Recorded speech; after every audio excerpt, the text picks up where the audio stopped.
Hello everybody.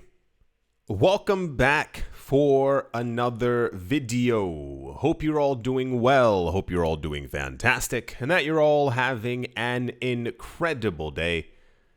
And without any further ado, let's jump right into it. The world is in a very peculiar place right now. Following a lot of the news, and I mean, it's been the last 2 weeks. It's been quite interesting to see. We are on a optimistic train. Optimistic train is the exact words that I'm going to use, where a lot of people are discussing and going over where they think the cryptocurrency market is currently headed, where it's going to go. This is mainly because, for those of you who also haven't seen, it has been predicted and stated that August and September would be miraculously awesome months for Bitcoin and the wider cryptocurrency market. We recently heard from Plan B, the really famous crypto analyst, who said that he said within the next 3 to 5 months, he's predicting Bitcoin to be, actually, he said $150,000 per coin within 3 to 5 months. We had another analyst who said that he's expecting by the time we get to mid-October to be over 100K. There's also the light expectation of the Federal Reserve finally lowering interest rates. A number of other countries have already followed suit.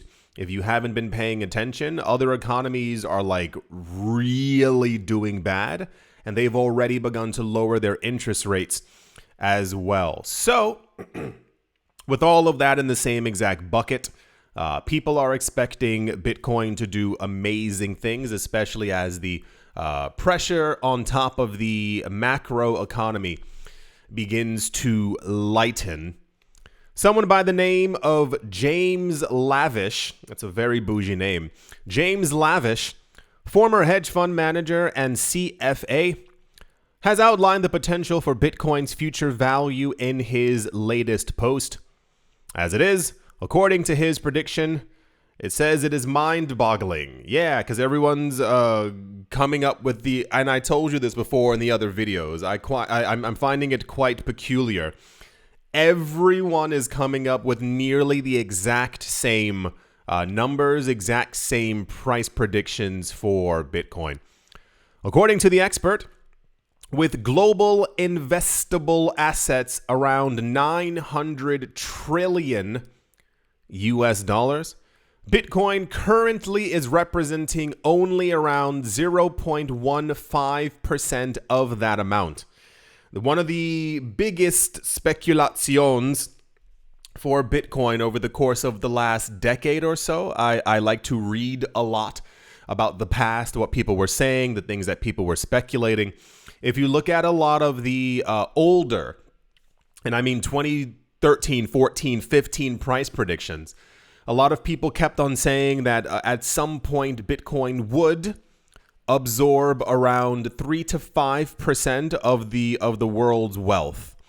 And then when that happens, basically it's kind of like a gigantic tipping point, because if Bitcoin's price continues to go up, people realize that they should have gotten in earlier, so they begin to push more dollars and other inflating currencies into the market. Bitcoin's price continues to go up, more people realize that they should have gotten in earlier, and it's a very gigantic domino effect.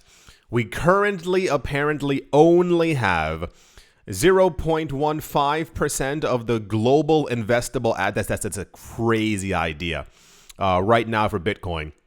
He says if Bitcoin made up 1% of the global investment market of the 900 trillion US dollars, its value would soar to $428,000 per coin. Thus, his forecast implies a staggering 548% increase from its current price. And here's the tweet forward right here. We've had this number floating around already. I told you, depending on how extra mega bullish people are within the market. People are predicting a high, if you will, for Bitcoin's price in 2025 of anywhere from 200 to 250,000, swinging over to around $500,000 per coin sometime over the course of next year. Very fascinating to see that everyone's coming up with the exact same numbers. As I've stated before, this wasn't a thing previously. Everyone kind of had their own really weird, wacky way of looking at the market. But as I said before, we are, whether you're realizing it or not, we are in extremely unprecedented times right now. Between stock markets not doing well, interest rates being far too high, companies laying off people, governments trying to get inflation under control. It's a very, these events will be in history books in the future, and that's what I think is so interesting, to actually live through a lot of it. I was maybe not too young, but I just didn't really understand what was going on. During the 2008-2009 crisis, I read about it. I looked about, what was going on. But to like see similar weird things unfolding, and even, not to get into the entire discussion, but I'm seeing a lot of articles with people, like one of them was literally called "I Was Wrong." See if you can find it somewhere. It's about this economist who it's not funny, but who was stating towards the end of last year, he was like, we do not need interest rates to be cut. The economy is doing just fine. He's like, he said, I predict by the end of 2024, the markets will be back up. Everything will be just fine. And then he wrote an article called "I Was Wrong." And he was like, no, like the Fed needs to cut interest rates right now. So that's still the expectation that we have. Who knows what they're planning on doing. Anyway, dragging it on back. Yeah, at some point we will get there. I don't want to use the term believer. It's just more of logical. Bitcoin will eventually get to this price. I even find it still kind of weird, the fact that Bitcoin does so well, or is doing well, or has been around for a while, and none of that news makes it into any kind of like major news publication. It's still like a just within crypto thing. Anyway, yeah, James Lavish is saying that Bitcoin needs 1% of the global investment market to hit $428,000 per coin. And yeah, let's move on. So I thought this was a joke. It's not. The California DMV, the Department of Motor Vehicles, is apparently digitizing 42 million car titles on Avalanche.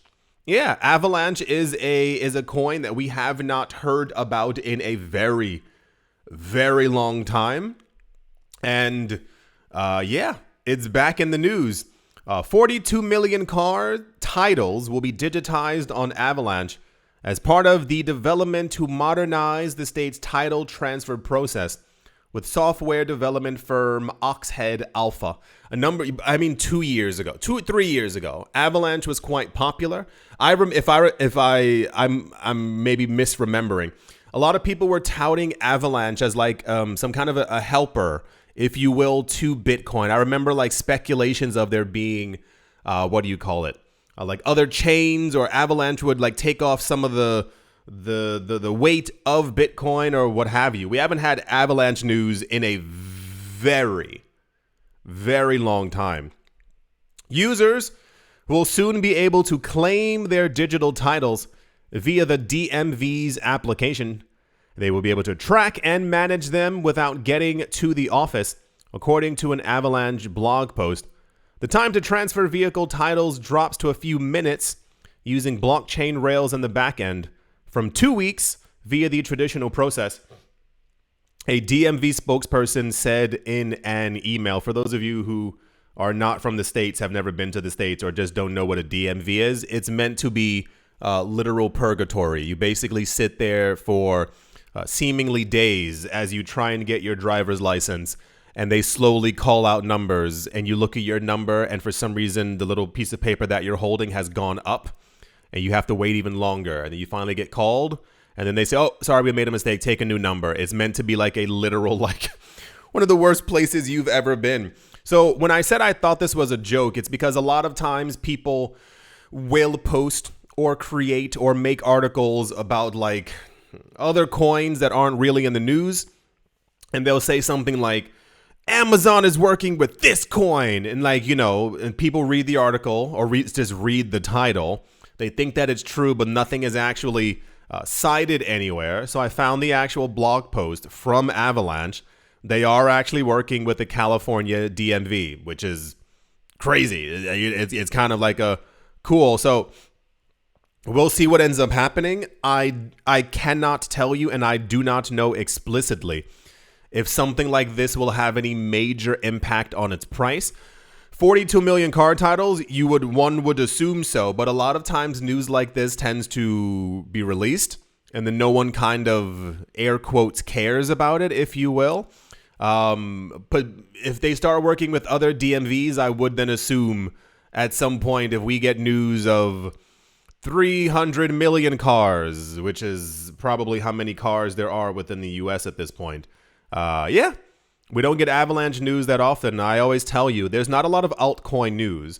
Don't confuse this meme coin might go up in price as like actual news. More than most days, the news is simply around the same 3 coins over and over, unless Charles Hoskinson does something interesting, and then that also ends up making it into the news as well. So yeah, Avalanche is in the news. They're working with the California DMV.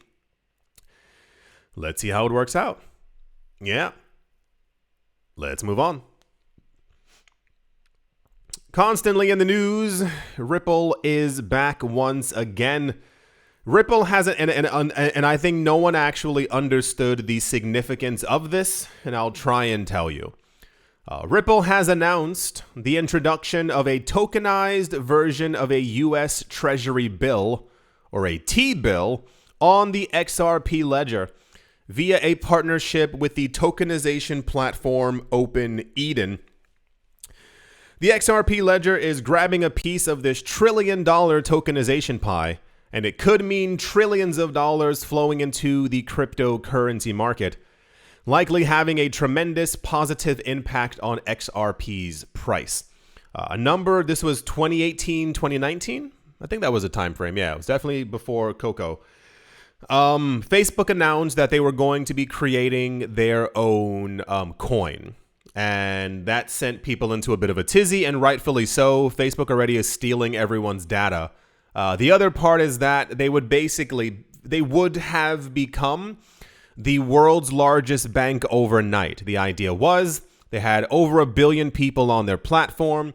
If they announced that they had their own currency, basically it would have really officially quickly pushed the US dollar to the side. And I mean rapidly. The problem is that people who hold up the US dollar don't want the US dollar to be pushed to the side.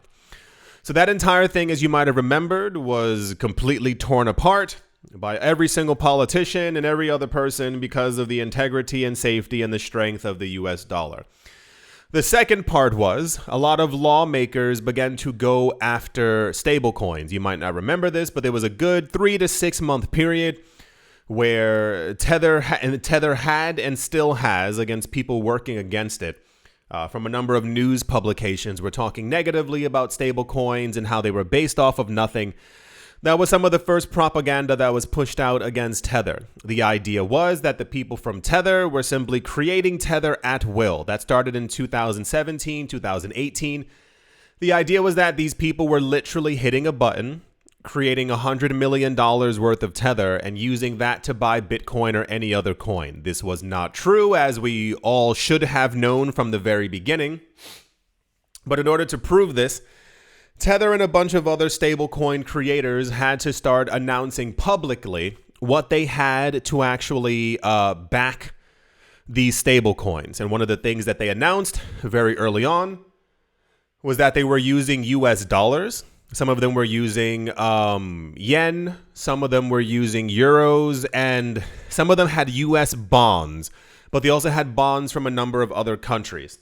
This did not suffice for US authorities, who wanted them to simply hold a tremendous amount of US assets to be able to back up the stablecoins. This is why you're not hearing a lot of controversy anymore around stablecoins within the US. Similar to Tether, for those of you who do not remember, we recently had news about this. It says it on the screen. Tether says, their stablecoin is now backed by T-bills, by treasury bills.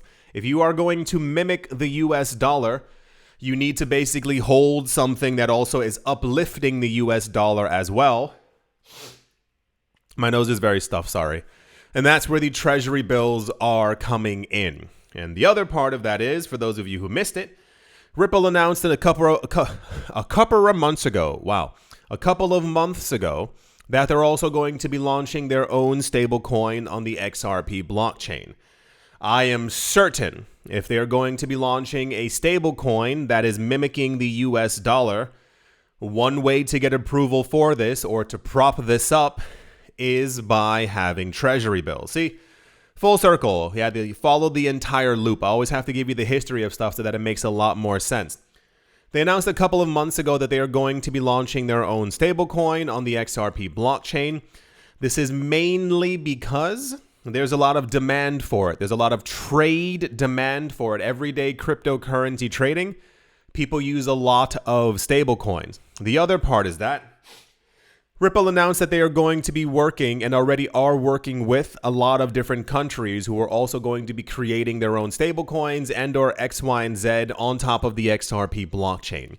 One way to kind of get authorities off your back, if you say that you are going to be working with overseas companies, authorities, what have you, is by making sure that the thing that you're using or that they're going to be using is also upholding the strength and power of the US dollar, and it comes from the treasury bills. So a lot of people were talking about this as simply, people assumed, I've read multiple articles, people thought this was simply Ripple trying to be like, hey, look, we have treasury bills, we're regulatorily compliant, or hey, look, maybe the US government will like us now. The amount of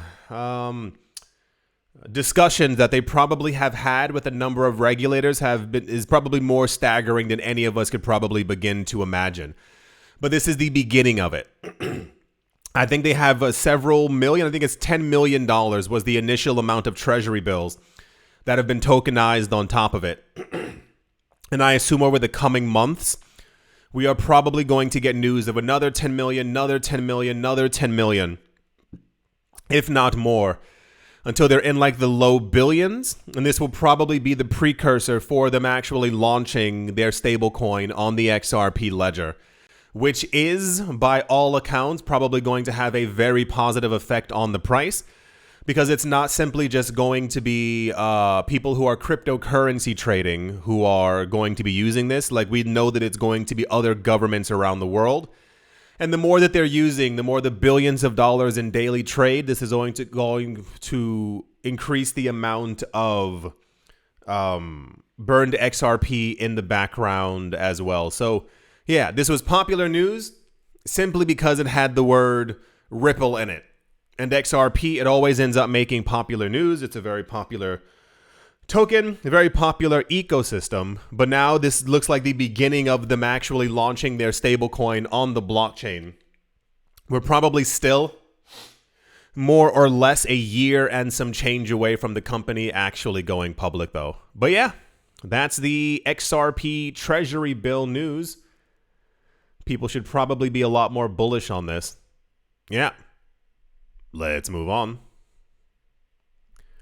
Also in the news, on-chain data is showing that the Bitcoin network is witnessing a major influx of new users after hitting multi-year lows in adoption earlier in the year. We are at a very weird inflection point within the cryptocurrency space. People within crypto are very hyped. They're very excited. They have a lot of expectations.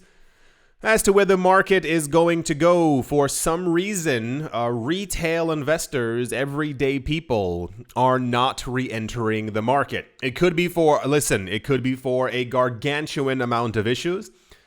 I was telling you before, I know a lot of people who have been let off, who have been let go, who do not have jobs.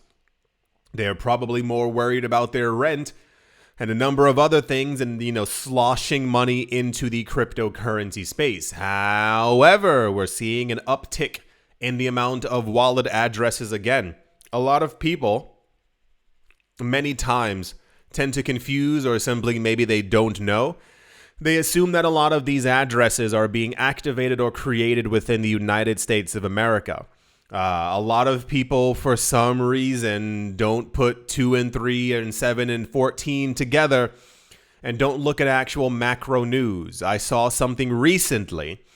It was multiple articles. They were like, why is Bitcoin falling in price? And the articles were talking about, I won't even repeat it. I mean, it was literal nonsense, like nothing that actually had anything to do with it.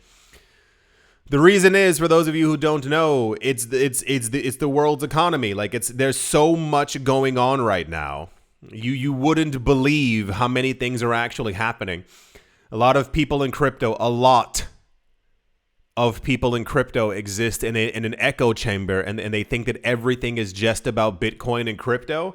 This is why I tell you all the time, like, go outside, read a book. Like, so many other things are happening in the world right now. The usual, how do I say this quickly? The influx of addresses that we've been seeing the last couple of years have not even directly, majorly been coming from the US. They're coming from other places in the world whose economies are also like collapsing.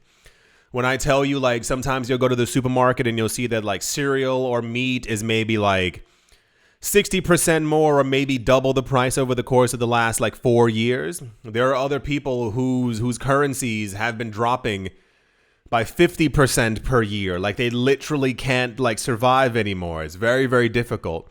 So we're seeing these countries tend to be the largest, newest increase of people entering the market. But because it has nothing to do with the US, a lot of people tend to disconnect from this news.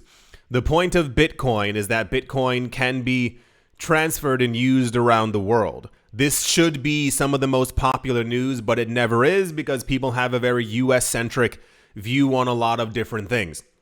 I know that it's the world's largest economy, but the point of Bitcoin is that smaller economies and other places and people around the world would adopt this new currency, and this is how Bitcoin gets propped up. But I think we're well beyond that, because people just don't care about any other kind of news that isn't from the US, when like this is the news that gets Bitcoin moving. Remember before, earlier this year, we had a lot of news about people in Turkey and in Argentina specifically. Like, we were getting like tens of thousands of new addresses every day within these countries. And then at one point there was an influx. It was over 300,000 new addresses were created, and they were from multiple other places around the world.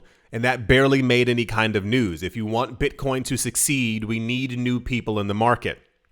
As much as you would like to believe that one politician can bring you into this golden era of Bitcoin, that's not it.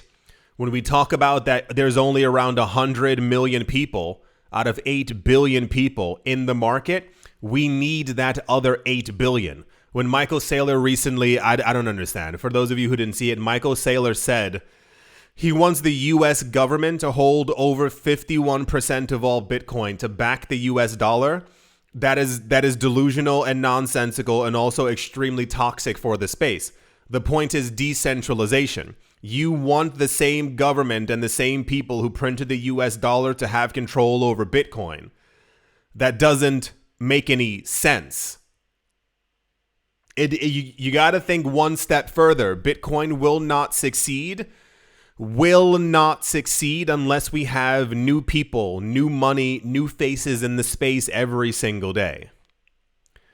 On-chain data is showing that the Bitcoin network is witnessing a major influx of new users after hitting multi-year lows in adoption earlier in the year. According to data from market intelligence platform Into the Block. Bitcoin has been seeing growth in daily new addresses recently. A new address is naturally one that has made a transaction on the network for the very first time. When new addresses pop up on the blockchain, it can have a couple of underlying reasons. The first of these is the influx of new users.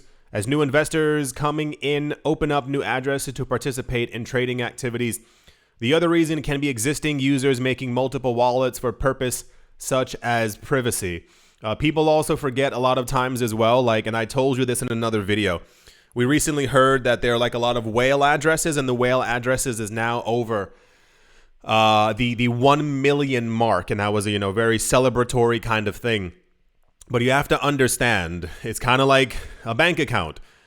No one would logically just have $10 million in one bank account. You've seen before that banks fail, banks collapse, and banks lose money, and banks take money from people, and banks don't allow people to have access to their own money. So you would normally spread that 10 million over at least 5 to 10 different accounts. It's the same exact thing with Bitcoin. As Bitcoin becomes more valuable, there are a lot of early adopters who have, 7 Bitcoin, they have 15 Bitcoin, they have 35 Bitcoin. These people aren't having all that Bitcoin in one account. That's why I always say, if you happen to be in a very special position where you have a lot of crypto, I hope that you do not have it all in one place. I hope you have a ledger. I hope you have multiple ledgers. It doesn't make any sense for you to, have you not seen what's been happening to crypto exchanges over the course of the last couple of years? Some of them have literally disappeared and taken the money legally because in their FAQ, it said if we hold your money and we disappear, we have control over it. It is now ours. Yeah, so we're seeing very good metrics. It's very rare that Bitcoin has bad metrics, air quotes. Bitcoin tends to always usually surpass a lot of other things.